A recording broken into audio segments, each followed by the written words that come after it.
If you're scrolling at 2 a.m. and craving a cocktail of macro, yield, and narrative, with a dash of institutional gravitas, Bitmine Immersion, NYSE American, Bmnr, is the late-night show you don't want to miss. In fiscal Q4 2025, Bitmine reported net income of $328.2 million, translating into $13.39 fully diluted earnings per share. For a company that many still pigeonhole under the generic crypto label, those are real, audible, accountant-approved numbers that turn tweets into spreadsheets. Why that matters: earnings legitimacy. Crypto companies often get accused of being narrative plays. Real GAAP profits mean Bmnr can be evaluated like a corporate treasury, not just a meme. Valuation leverage. A large EPS can make dividend policy, share buybacks, or accretive capital deployment storylines much more credible. Capital deployment signal. If a part of that income is converted to ETH accumulation or reinvestment into infrastructure, it's a multiplier on the long-term treasure thesis. Picture a candy factory that suddenly reports it sold a full season's worth of candy in a single quarter, and then announces plans to buy the sugar supplier. That's the scale of impact when a company in a volatile sector posts serious profits. How $13.39 EPS changes the narrative. When a ticker moves from story stock to earning stock, behaviors change. Analysts can model forward cash flows, pension managers might squint a little less, and institutions start asking questions like, can this be even more scalable? Can this produce repeatable cash flow? Here's how the EPS number translates to practical investor behavior. Modelability. You can build reasonable, repeatable scenarios for free cash flow rather than rely purely on token price momentum. Dividends and yields. With that profit base, the company can credibly discuss dividends or a dividend policy, something many crypto natives haven't historically offered. De-risking and allocation. For funds that require earnings or cash flow proof, Bmnr may now pass a different threshold of acceptability. Casual aside, if Bmnr were a movie franchise, this EPS is the equivalent of finally delivering not just a cool trailer but a full blockbuster with real ticket sales. The world's largest ETH treasury. Why it's more strategic than it sounds. Bmnr claims, and filings suggest, that it is among the largest, if not the largest, corporate holders of Ethereum. That's not flexing for flexing's sake. Large treasuries are strategic assets that provide options, optionality on appreciation. Holding ETH gives upside if the token rallies. It's like owning land in a city that might boom. Staking and yield potential. ETH can be staked to generate protocol rewards. With smart staking infrastructure, a treasury both appreciates and yields. Collateral and leverage. Institutional desks can borrow against ETH, providing additional financial flexibility. Narrative and investor gravity. Big treasuries attract big investors. When ARK, Founders Fund, or Pantera whisper interest, other institutions pay attention. Think of a sovereign wealth fund with a trove of natural resources. It's not just the value of the resource, it's what you can do with it. Lease it, ration it, monetize it, or use it as diplomatic leverage. Bmnr's ETH stash is its multi-tool. By the way, if you are getting value from this video so far and want more like this, please like the video, it means much to us, and hit the subscribe button, and comment the word more. Just go ahead and type the word more so I know. Now that you have commented, let's continue. Who's in the shareholders suite? ARK, Founders Fund, Bill Miller, Pantera, Kraken, Tom Lee. List the names: Cathie Wood's ARK, Founders Fund, Bill Miller 3, Pantera, Kraken, and Tom Lee. This isn't just a laundry list, it's credibility couture. Why institutional backing matters. Validation. These firms perform due diligence. Their presence signals professional scrutiny and, for many investors, reduces retail-only stigma. Capital access. Bmnr's ability to raise capital without destroying the stock is easier if institutions are ready bidders. Longevity. Institutional investors often have longer horizons and can ride through downturns, providing stability. If Bmnr had a red carpet, ARK and Founders Fund would be valet parking. Enter Maven, the Made in America validator network. This is where the story turns from treasury to infrastructure. Bmnr's central pillar of 2026 strategy is Maven, a dedicated staking infrastructure designed to provide secure, high-yield staking for Bmnr's ETH holdings. The promise is simple: Convert idle treasury tokens into yield-producing assets while maintaining sovereignty, security, and performance.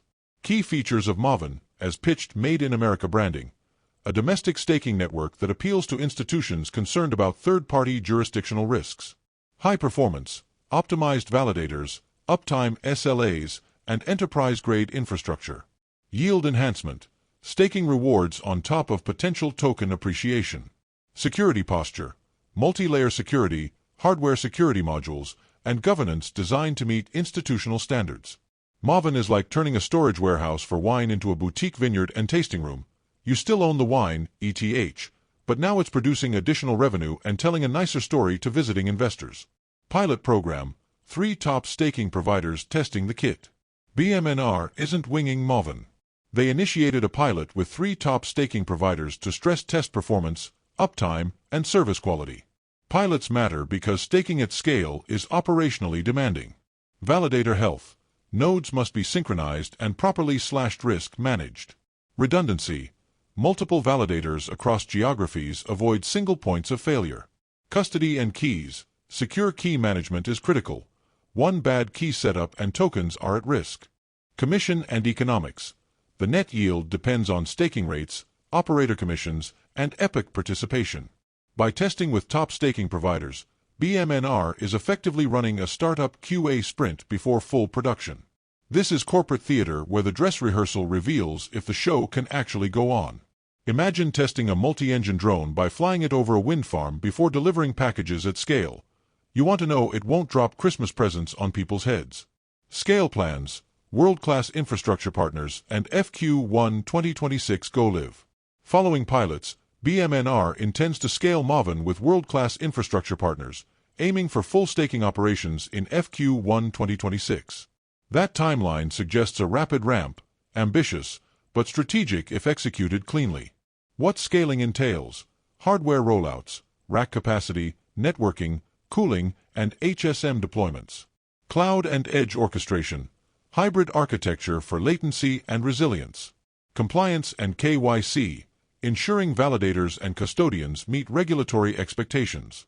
Governance frameworks, protocol for slashing, upgrades, and emergency responses. If Bmnr can achieve a successful FQ1 go-live, it moves from a paper treasury to an operating treasury, generating regular staking yield and improving the NAV dynamics of the company. Tom Lee's angle, Bitcoin cycle, manufacturing contraction, and positioning. Tom Lee, the market commentator and investor many know for bold calls, chimed in on X agreeing with the user's thesis. Bitcoin's current cycle unfolded during U.S. manufacturing contraction. Lee's read is contrarian macro. You can get big cycles in asset prices even while a major sector shows weakness. His conclusion: the recent volatility isn't exhaustion, it's positioning. Breakdown: manufacturing contraction is not the same as economic death. Sometimes capital reallocates from manufacturing capex to digital or software initiatives, particularly when the technological payoffs are outsized. Volatility as positioning. Professional traders and institutions use price swings to reorganize exposure. A few weeks of chop can be the quiet reshuffle before a big leg up. Sentiment versus structural demand. Short-term retail fear doesn't cancel multi-year structural demand for Ethereum-based apps and staking yields. Lee is saying the market's choppiness is like the seas before a big transatlantic voyage. Crews on larger ships are shifting cargo and adjusting sails in preparation, not trying to dock forever. Note this as well. And he shall speak great words against the Most High, and shall wear out the saints of the Most High, and think to change times and laws, and they shall be given into his hand until a time and times and the dividing of time. But the judgment shall sit, and they shall take away his dominion, to consume and to destroy it unto the end. And the kingdom and dominion, and the greatness of the kingdom under the whole heaven, shall be given to the people of the saints of the Most High, whose kingdom is an everlasting kingdom, and all dominions shall serve and obey him. Daniel 7 verses 25 to 27. Want more information about the books of prophecy? Please check the description section. That's the end for now. If you have watched until the end, drop a comment like this: I stayed until the end. Just comment that I stayed until the end. When I see this comment, I will give you a heart. 3 more favors I request from you.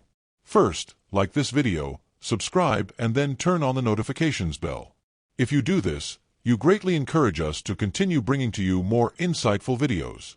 Do not miss out on our future videos. All I am asking is your subscription. Thank you for joining me today. Your support means so much to us. Do not hesitate to share this video to help someone who may benefit. I recommend that you watch the next video, subscribe to the channel, and share your thoughts about today's video. Wish you God's love.